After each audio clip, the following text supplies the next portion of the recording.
Hey, Mike with Nerd Problems Gaming here, the channel where we go through the good and bad of everything nerdy to make sure you spend your time on the best of the best. In today's video, I'll be doing a review of the game Darkest Dungeon, so let's get into it. So Darkest Dungeon is a turn-based RPG that has a lot of different roguelike elements to it as well. And so the story of this game, you take on the role of the player who has inherited an ancient manor, but his previous ancestors have actually gone through and continued to dig under the manor and excavate the different catacombs and caverns beneath it, and while doing so unlocked an ancient evil that is now terrorizing the townspeople and destroying the land. And so you hire a bunch of different mercenaries and adventurers to go within these various dungeons and try and clear out the evil that's plaguing the world. And so the game introduces some pretty cool mechanics that I haven't really seen in a lot of turn-based RPGs that really make this game super addicting. And so one thing to say right off the bat is this game is extremely hard. So if you're looking for a casual RPG,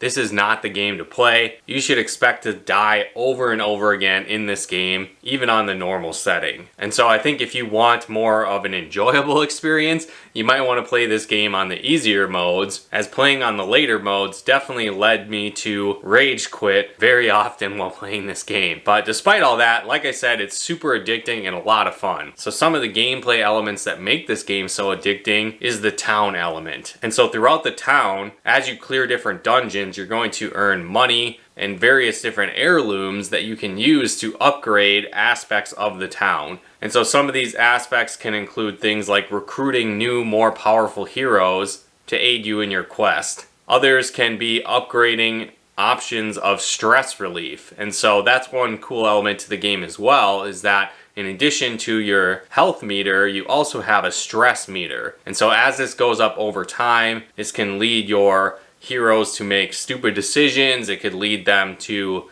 being terrified and injuring themselves, passing on their turns, and if they get so terrified that the meter completely fills up, they actually have a heart attack and die. And so throughout the town, there's various different options that you can do to reduce your hero's stress after going into these dungeons. So it might be visiting the bar, hitting up a brothel, going to the church and praying, gambling in the gambling den. There's a lot of different options. And so as you upgrade the town, these different things can be reduced in price, they can be more effective, and then you can have more of your team visit these locations to reduce even more stress. On top of that, throughout the town, there's a blacksmith. There's also a training center that allows you to upgrade your hero's abilities and make them more stronger, get them better, more powerful armor, and a whole lot more. And so this part of the game was very fun and addicting to continue to dive into the dungeons and find these heirlooms to upgrade these different locations throughout the city and make your heroes more powerful, more resilient to the various dungeons. Now you'll also come across all kinds of different trinkets as you go throughout the dungeons as well. And these are equipable items that you can put on your different heroes that can alter their abilities and make them more powerful, but often they come with negative consequences as well. So you're really trying to manage having the best items and power-ups while negating some of the negative effects that can hold your party back. Now, throughout the dungeons, there's also a bunch of different missions that you can dive into. So some of them might just be exploring a certain percentage of the dungeon. Some of them might be clearing all the battles throughout the dungeons. Other ones you're going through and taking out specific enemies and villains throughout the dungeons to progress the story further. Now another element that gets pretty intense is that throughout these dungeons, when you choose them, each one has a difficulty level associated with it. And so if your heroes actually progress and get too strong, they aren't going to be willing to take on weaker dungeons. And so even though your characters are getting better, you're constantly being put in more and more challenging dungeons, making the game incredibly hard. And then the dungeons themselves are pretty cool as well. So you'll start off in a specific location and the maps are kind of randomly generated, and then you'll walk through area by area, slowly uncovering more of the dungeon. So you'll encounter traps through the dungeon, you'll encounter monster fights. But another cool mechanic of the game is that you have torchlight to light your way. And so over time, this torch continues to dim and the enemies and villains get more intense the darker it gets. So you need to purchase supplies before you jump into different dungeons. So this can be food to bring with you, bandages to heal bleeding and cuts and poison, and then torches as well to keep the dungeon lit to make it a little less intense as you go through.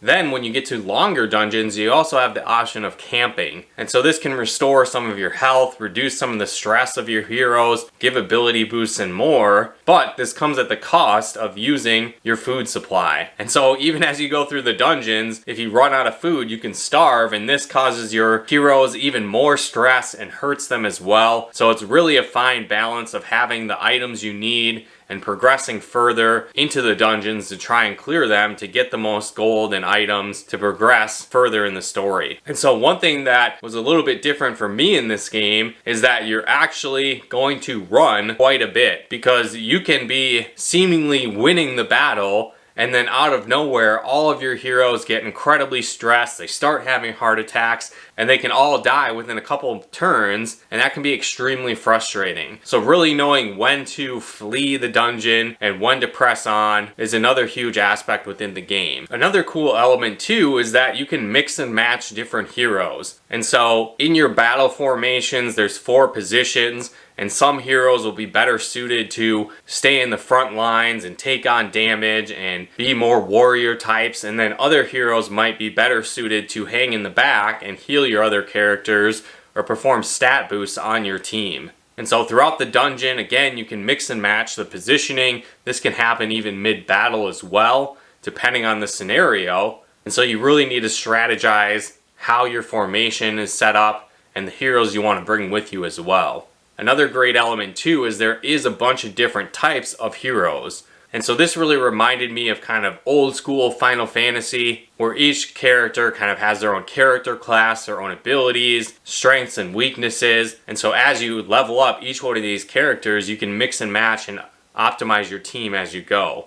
And so as you play more and more, you'll start to develop different combinations that you really like and that work well together. And this can help you progress further in the game as well. But again, like I said, the game can be extremely frustrating. I certainly had a ton of rage quits while playing this game, because when your character dies, they die forever. And so you might have spent hours trying to build up a character, make them more powerful, level up their armor, and you think that you're going along just fine, but then all of a sudden you encounter a crazy battle that out of nowhere wipes out your entire team. So all those hours that you put in building those characters up have seemingly just been wasted. So again, this game is definitely not for the faint of heart, but I think if you want a great turn-based RPG that's incredibly addicting, but also incredibly challenging, I definitely recommend checking out Darkest Dungeon. You'll certainly get your money's worth as well, because again, the game is pretty long because it takes you a lot of time to build up your characters to progress into deeper dungeons and upgrade the town enough so you can take on the later challenges in the game. So I think if you want a hardcore, challenging, turn-based roguelike RPG,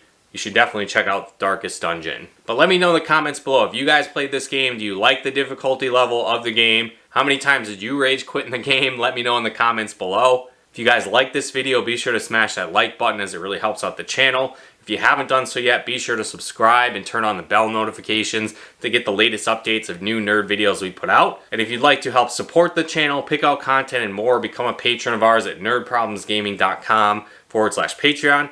And if you'd like to plug into our live streams and Let's Plays we do on the channel, you can follow us on Twitch at nerdproblemsgaming.com/Twitch. But once again, thanks for tuning in, and we'll talk to you more soon.